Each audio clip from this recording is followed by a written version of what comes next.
Okay, it's Amaya once again.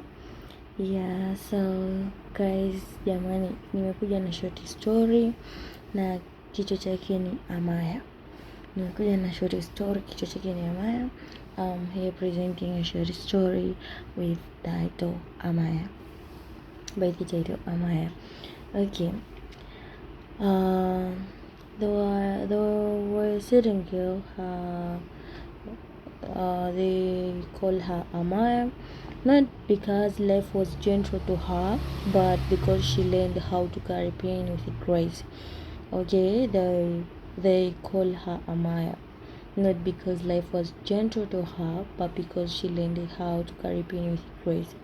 Amaya learned how to smile early, not the happy kind, but the kind you wear so people don't ask questions you are too tired to answer.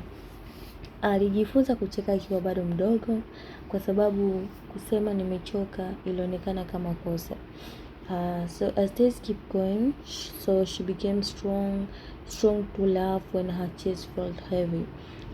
Hata kama alikuwa anapitia changamoto gani, lakini still bado alikuwa anapata nafasi ya kusmile. Yeah, so even though she was posting a lot, she was carrying a lot inside her heart, still she stayed strong enough to turn words into jokes and silence into poetry. Sasa kila usiku unapofika, huyu binti Amaya hukaa kimya. Hakuna audience, hakuna vicheko, ni yeye tu na moyo wake unayejiuliza, je, kuna mtu ataniona vile nilivyo kweli? Au je, kuna mtu ataniona ama atakuwa tayari kunisupport kwenye ndoto zangu? Unaona, so she loved deeply. Akatoa moyo wake bila vipimo. Wakamwambia anahisi sana, anapenda sana, anaumiza sana. Kumbuka binadamu wana maneno mengi sana. Umeona, kwa hiyo kila pale anapojitahidi kufanya vitu kwa moyo mmoja, maneno anakuja kama hivyo kwamba watu wanamwambia anahisi sana, anapenda sana na anaumiza sana. Lakini hawakujua Amaya hakubeba drama katika moyo wake ama katika maisha yake. Hakuwa amebeba drama, alibeba historia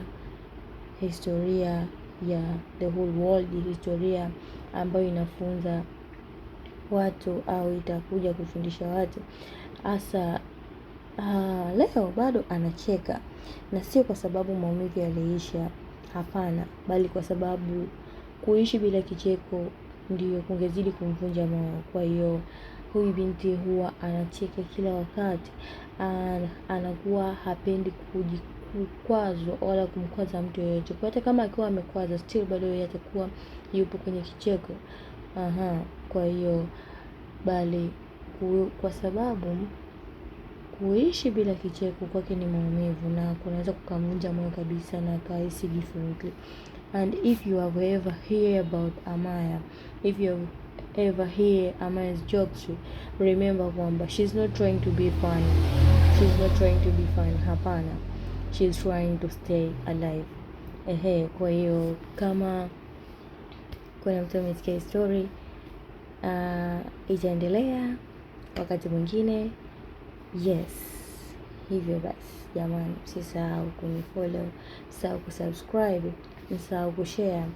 Mambo ni kusapotiana, ndio hivyo jamani.